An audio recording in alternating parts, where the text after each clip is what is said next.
ત્યારે જ agri commodities તરફ આગળ વધીએ અને એગ્રી કોમોડિટીઝ અંગે ચર્ચા કરવા માટે ટ્રેડબુલ સિક્યોરિટીઝના ભાવિક પટેલ આપણી સાથે જોડાઈ ગયા છે. ગુડ મોર્નિંગ ભાવિકજી, સ્વાગત છે આપનું. અને હળદરથી જ શરૂઆત કરીએ. હળદરમાં કન્ટિન્યુ આપણે મજબૂતી જોઈ રહ્યા છે. આજે પણ 1.5% મજબૂતી 20,900ના સ્તર પર કામકાજ, અને આ સાથે મસાલા પેક ધાણામાં પણ આજે સારી મજબૂતી 1.5%ની ઉપરની દેખાઈ રહી છે. મસાલા પેક પર આપની સલાહ કઈ રીતની બનશે? વેલ, મસાલા પેકમાં ઓફકોર્સ હળદર જે છે એમાં આપણને તેજી કન્ટિન્યુ છે. અને મેં જેમ કીધું કે અત્યારના તો જે રીતે ફાર્મર્સ જે છે પ્રાઇસીસ એ લોકો એક્સપેક્ટ કરી રહ્યા છે વધારે, એટલે એ લોકો માર્કેટમાં મંદીમાં માલ લાવતા નથી અને હોલ્ડ કરી રાખે છે, જેનાથી આપણે જોઈ રહ્યા છે કે થોડીક સ્પોટ અરાઇવલ્સ જે છે ઓછી થઈ છે અને એના લીધે પ્રાઇસીસ વધી રહી છે. પ્લસ મોન્સૂનનો પણ જે છે એના લીધે પણ સ્વિંગ થોડું ડિલે થઈ રહ્યો છે. આ બે ફેક્ટર્સના લીધે આપણે જોઈ રહ્યા છે કે હળદર ને ધાણામાં ઓલરેડી કેરી ઓવર સ્ટોક ઓછો જ હતો, એટલે આ બેમાં જે તેજી છે યથાવત છે. અગેન આજના દિવસમાં હું તો કહું કે બાયની સ્ટ્રેટેજી રાખી છે. સૌથી પહેલા ધાણાની વાત કરીએ તો 15,400ની આસપાસ ઇન્ટ્રાડે બાય કરી શકાય 15,800ના ટાર્ગેટથી, અને સ્ટોપ લોસ રાખી શકાય 1500નો. સેમ વે હળદરની વાત કરીએ તો હળદરમાં પણ 20,400ની આસપાસ બાય કરી શકાય છે 21,000ના ટાર્ગેટથી, અને 20,000નો સ્ટોપ લોસ રાખી શકાય. જીરું જે છે એમાં આજના દિવસમાં તેજી છે, પણ અગેન 21,500ની ઉપર જો જાય છે તો સસ્ટેનેબલ રેલી જોવા મળી શકે છે. અધરવાઇઝ લાગે છે કે બીજી સ્પાઇસ કોમ્પ્લેક્સની પાછળ જ તેજી જોવા મળશે, કારણ કે આ વખતે એરાઇવલ્સ ઓછું થયું છે પણ માલ તો ઓવરઓલ બહુ સારો જ છે મંડીમાં, એટલે બહુ મોટી તેજી નથી લાગતી. એટલે આઈ થિંક જીરું થોડુંક સાઇડવેઝ રહેશે. હળદર અને ધાણા બેમાં બાય ઓન ડિપ્સની સ્ટ્રેટેજી રાખવી છે.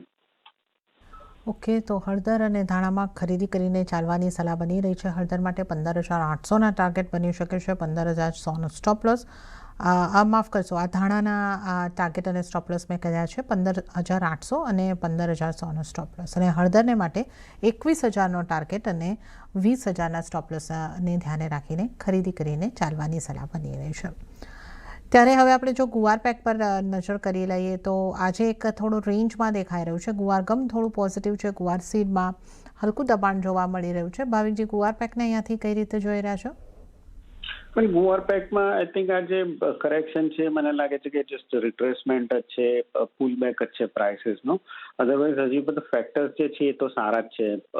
હવે એ જોવાનું છે કે મે બી જુલાઈ એન્ડ ઓગસ્ટમાં મોન્સૂન જેવું થશે. જો એમાં પણ થોડું ડિલે થશે તો આના પ્રાઇસીસ હજી પણ વધી શકે છે, કારણ કે સ્વિંગ જે છે થોડું ડિલે જ થતું હોય છે ગુવારનો, અને એ લોકોને એક વરસાદમાં આઈ થિંક ઇનફ હોય છે. એટલે પ્રાઇસીસ મેજર શૂટઅપ ત્યારે જ થશે કે જ્યારે આપણે જોઈશું કે જુલાઈ એન્ડમાં ઓગસ્ટ સુધીમાં જો ગુજરાત અને રાજસ્થાનમાં વરસાદ પડશે નહીં તો. ઓલ્ધો તેના સોઈંગ ફિગર્સ જોઈએ જે ઇનિશિયલ જે છે તેમાં રાજસ્થાનમાં 19% ઓછું છે ગયા વર્ષની કમ્પેરિઝનમાં, પણ ગુજરાતમાં વધારે છે, 77% અત્યારે ઓછું સોઈંગ થઈ રહ્યું છે. એટલે જો આવી સ્થિતિ રહેશે તો ડેફિનેટલી પ્રાઇસીસ જે છે આપણને વધી શકે છે. અને પ્રાઇસીસ સપ્લાય સાઇડનો જ ઇસ્યુ રહેશે, કારણ કે ડિમાન્ડ સાઇડ અત્યારના એટલી બહુ મોટી મેજર ડિમાન્ડ નથી. એટલે આઈ થિંક મને લાગે છે કે પ્રાઇસીસ ડેફિનેટલી સાઇડવેઝ રહેશે, પણ જો મોન્સૂન ડિલે થશે, ખેંચાશે, તો પ્રાઇસીસમાં આપણને તેજી જોવા મળી શકે છે. અત્યારના અહીંયાથી હજી પણ હું થોડીક એક્સપેક્ટ કરું છું કે પ્રાઇસ ઓર પુલ બેક થઈ શકે છે. ખાસ કરીને ગમની વાત કરીએ 11,900 સુધીનું વેઇટ કરો ઇન્ટ્રાડે. 11,900ની આસપાસ આવે છે તો 12,200ના ટાર્ગેટથી બાય કરી શકાય, 11,700નો સ્ટોપ લોસ. સેમ વે સીડની વાત કરીએ તો સીડમાં પણ ગઈકાલ મેં કીધું કે 6,000 સુધીનું વેઇટ કરવી શકાય છે, તો 6,000ની આસપાસ આવે છે ત્યારે જ બાય કરવાની સ્ટ્રેટેજી રાખો 6,200ના ટાર્ગેટથી, અને 5,900નો સ્ટોપ લોસ રાખી શકાય.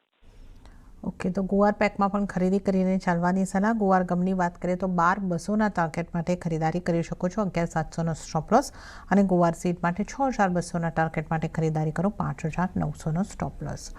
અને ત્યારે જ ભાવિકજી, આપનો આભાર અમારી સાથે જોડાવા બદલ અને એગ્રી કોમોડિટીઝ અંગે સલાહ આપવા બદલ આપનો આભાર. તો આ સાથે જ કોમોડિટી લાઈવમાં હાલ પૂરતું આટલું જ. હાલ મને આપશો રજા, પણ આપ CNBC બજાર સાથે જોડાયેલા રહો. આગળ મારા સહયોગી પ્રીતિ દલાલ આપને માટે લઈને આવશે બજાર હેલ્પલાઇન. નમસ્કાર.